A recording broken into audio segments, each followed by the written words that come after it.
What's up? So, dude, what is a movie game? What is a movie game? Well, it's basically a movie tie-in video game and also an authorized product tie-in based on a released film. If that doesn't ring a bell, take a look at these babies.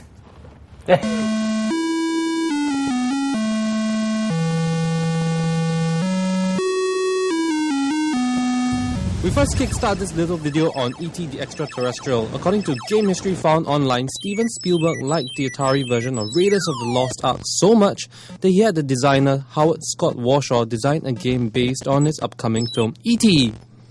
Supposedly in time for the film's release, this gave Warshaw 6 weeks to work with. With such a fantastic time frame, Warshaw emerged a month and a half later with E.T. the Extraterrestrial, which was rumored to have killed the Atari.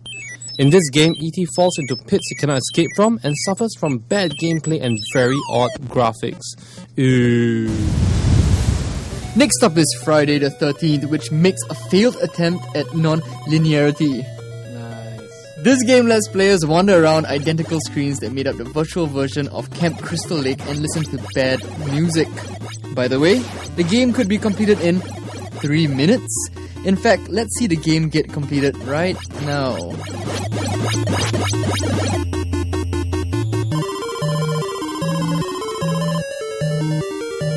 Now every now and then there's a movie game that's supposed to change everything we know about movie games.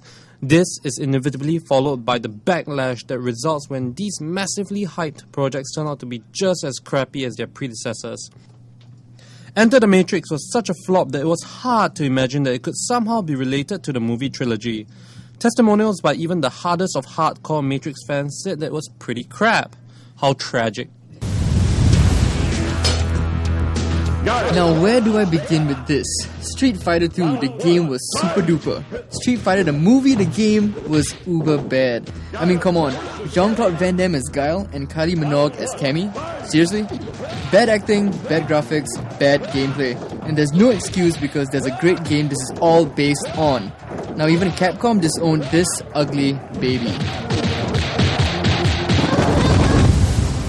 This is in just to show how sad our times are. Renowned director Akira Kurosawa passed away, and 5 years on, his son sold the rights to his classic films to make lousy games.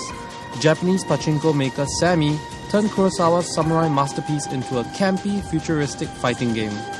A Wired.com reader called this PS2 game a generic to bad brawler game that was trying very hard to be Ninja Gaiden, shoehorned and chopped and hammered into something that tried to resemble the plot of one of the best movies ever made. This game was released in time with the movie, and it was apparently part of what critics call the Superman video game curse. Almost all Superman games were universally hated. The story was considered extremely weak and sometimes pointless, and the city of Metropolis, while large, was considered pretty unimaginatively designed. The missions were also criticized by being repetitive and unoriginal, consisting mostly of battling endless waves of dumb enemies, and the few original ones weren't received any better. The Incredible Bulk Hulk is a video game based on the Marvel superhero Hulk and the 2008 film. Now, the game plays much like The Incredible Hulk Ultimate Destruction because of its free roam gameplay and its similar controls, and had main enemies including Abomination, UFOs by Beast, the Enclave, and General Ross. While the movie was an improvement over Ang Lee's effort, the game was terrible and a letdown to many Hulk fans. Iron Man is a 2008 video game based on the film of the same name, as well as the classic iterations of the character. The Nintendo DS, Wii, PS2 and PSP versions all received average scores between 50% and 60%, as they were critically panned for frustrating controls, lackluster graphics and repetitive gameplay. How true. UK-based official Nintendo magazine rated the Wii version of Iron Man 15%, the lowest rating to date. The Xbox 360 version received an average score of 43% and was awarded the dubious honor of Worst Game Everyone Played by GameSpot in their 2008 Video Game Awards. X-Men, the official game, is Activision's tie-in video game to the 2006 film X-Men The Last Stand. It was widely panned and called a cash-in to X-Men The Last Stand by critics. On the consoles and PCs, some of the problems cited were repetitive gameplay, poor enemy AI, and the fact that the Xbox 360 version looked similar to the other console versions despite the better hardware. Now, as for the handhelds, the DS version was considered repetitive and hard to control, and the Game Boy Advance version a by-the-book platformer. It was also noted as being rushed. Is the future bleak? Well, that depends. X-Men Origins Wolverine is an upcoming 2009 action-adventure game developed by Raven Software, and by all accounts, looks promising. Combat relies on 3 options: light attacks, heavy attacks, and grabs, mapped to 1 button apiece, but doesn't ask players to memorize long combo strings. It is influenced by games such as God of War and Devil May Cry. We'll keep our fingers crossed. Now, a bit more information. Game times are expensive for a game developer to license, and the game designers have to work within constraints imposed by the film studio and under pressure to finish the game in time for the film's release. Yep, and the aim for the publisher is to increase hype and revenue as the two industries effectively market one another's releases. Now, movie licensed video games have a reputation for being poor quality. That's right. Now, E.T. was one of the first movie tie-in games, and you guys saw it was deemed so bad. It was blamed for causing a game industry crash. To Atari, bye-bye because of E.T. Yep.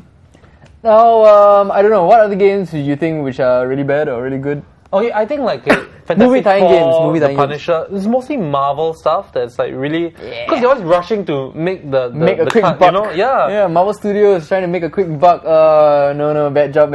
And then like Iron Man was a very well sold game. A lot of people bought it. And I feel so sad for everybody that bought it. Kena played out. Cheated. Gonna play it out. Okay, so anyway, that's all the time we have for you guys this week. But it's our app of the week, baby! Let's take a look. It's Auto Wi-Fi. Now, this little app enables your iPhone and iPod Touch to log on Wi-Fi hotspots automatically.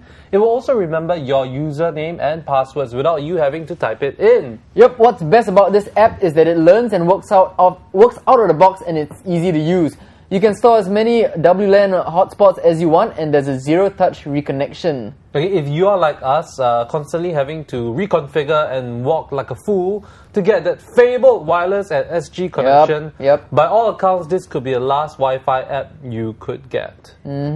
Fabled connection. Connection. I still have yet to connect to wireless and SG. It's like this wireless and SG is super man. difficult thing to get, man. It's like, wow, it's like spotting a unicorn, man. And then once they give you the password, they ask you to log on to their website to change the password so it's more secure. Yeah. Because you can never remember the alphanumeric password they give you in the first place. Mine is like UC77J595Z Pi.